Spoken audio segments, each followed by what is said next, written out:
Oi pessoal, hoje a gente vai falar sobre o filme A Hora do Vampiro que acabou de entrar em cartaz no serviço de streaming Max. Bem-vindo a mais um Lançamentos do Cinepod. A Hora do Vampiro é baseado no segundo livro do Stephen King, de mesmo nome, que foi lançado em 1975 e que chegou no Brasil aqui poucos anos depois. Foi o primeiro livro que eu li do Stephen King, que basicamente eu me tornei um fã desse escritor que é extremamente prolífico. Até por ele ser prolífico demais, o que acontece? Você tem muitas obras que são excelentes e ao mesmo tempo você tem muitas obras que não são isso tudo. Ele tem aproximadamente 60 livros já no seu currículo e ele é praticamente um dos campeões de adaptações para o cinema. Você com certeza já deve ter visto algum filme baseado em algum livro de Stephen King. Vou citar alguns aqui que são pelo menos os melhores que eu considero. Você deve ter visto já Carrie a Estranha, O Iluminado, Christine o Carro Assassino, A Hora da Zona Morta. Recentemente nós tivemos It, nós tivemos Louca Obsessão. E o Stephen King também ele tem algumas adaptações de livros mais dramáticos dele, não necessariamente voltados para o terror, que também se tornaram grandes filmes, como Conta Comigo, A Espera de um Milagre e Um Sonho de Liberdade. Esse aqui, ele já é a terceira versão do livro do Stephen King. Você teve uma versão em 1979, que era uma minissérie dirigida pelo Tobe Hooper, o mesmo diretor de Massacre da Serra Elétrica e Poltergeist, que saiu nos Estados Unidos como minissérie e acabou chegando aqui no Brasil como filme. E você teve uma outra série, aí sim, que teve uma temporada inteira em 2004. Você teve um filme também chamado Retorno a Salem Slot, em 1987, uma continuação do filme do Tobe Hooper. E agora a gente tem essa edição agora em 2024. Esse filme de 2024, ele na verdade ele já estava pronto desde 2022 e que por algumas questões comerciais, dúvidas se lançariam o filme ou não, ele ficou 2 anos no limbo. Ele acabou sendo lançado de uma forma bem, a gente pode falar até apressada, dentro do canal Max, antiga HBO Max. O filme conta a história de um escritor chamado Ben Mears, que chega numa cidade chamada Jerusalem Slot, que fica no Maine, praticamente como toda a história do Stephen King é passada no Maine. É uma cidadezinha pequena, tem pouco mais de 2.000 habitantes e ele está indo para essa cidade para escrever um livro meio autobiográfico. E a ideia dele, quando ele chega na cidade, seria alugar uma casa que fica na colina, que era chamada Casa Marsden, mas ele descobre que essa casa já foi alugada por um milionário estranho que ninguém sabe quem é e que junto com o sócio dele abriu um antiquário no centrinho da cidade.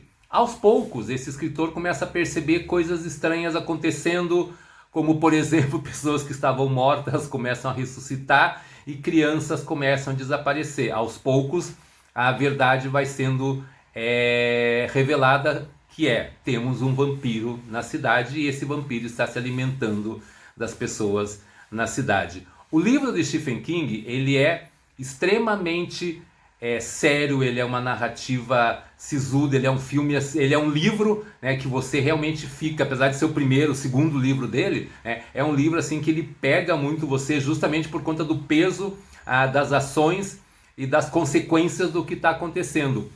Nessa versão atual, a coisa é um pouco mais leve. A primeira metade do filme, ela ela demora muito para passar. Você tem as relações não se estabelecem muito bem, os personagens não são muito bem desenvolvidos, até porque como tem muitos personagens, cada um acaba ficando com pouco tempo, eles acabam sendo reduzidos meio que a estereótipos. Então você tem o padre, você tem o escritor, você tem a menina que quer sair da cidade, você tem o menino que sofre bullying e assim por diante. Todo mundo é muito caracterizado como estereótipo. Isso aí até não chega a ser um problema, porque acho que faz parte, né, do clichê do horror, e o próprio Stephen King trabalhou muito esses clichês ao longo dos anos, mas esse comecinho ele é meio chatinho mesmo. Mas por outro lado, à medida que a trama vai avançando, o diretor ele meio que abraça o próprio absurdo da história que ele está contando e começa a desenvolver um pouco melhor. E daí, a partir daí, você tem um filme que ele se torna, que é um ponto bem interessante, ele se torna muito divertido. Por quê? Porque ele resgata meio que aquele espírito dos anos 80, aquela coisa meio Goonies, aquela coisa meio Garotos Perdidos, sabe? Aquela coisa assim de você ter uma aventura de vampiro que ela te deixa nervoso, mas ela não te deixa com medo, ela te deixa tenso, mas ela não é uma coisa que afeta você profundamente. Então, a partir desse momento a trama começa a correr. Aí a gente tem um outro problema no filme, que enquanto ele demorou muito na primeira metade, ele começa a correr demais na segunda metade. O que acontece? Todos os personagens que você foi conhecendo ao longo dessa primeira metade, eles basicamente vão sendo eliminados um a um, e você não tem nenhum peso daquelas perdas. As pessoas simplesmente morrem e você, morreu mais um, daqui a pouco vai lá, morre outro, morreu outro.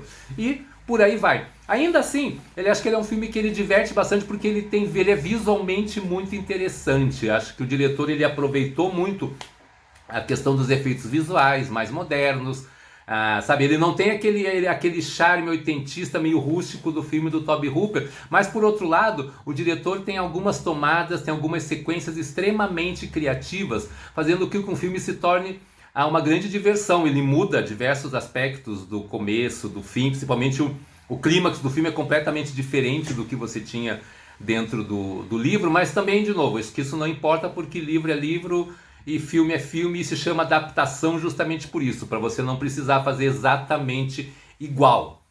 Enfim, no geral ele é um filme que ele é bastante divertido, mas aí fica um questionamento que quando eu terminei de ver eu fiquei pensando, eu falei, gente, é um filme do Stephen King, baseado num livro do Stephen King, que ele não deveria ser divertido, ele deveria ser assustador, ele deveria deixar você mal, ele deveria deixar você angustiado, e ele não deixa. Ele é um filme que você se diverte porque ele tem essa vibe mais oitentista.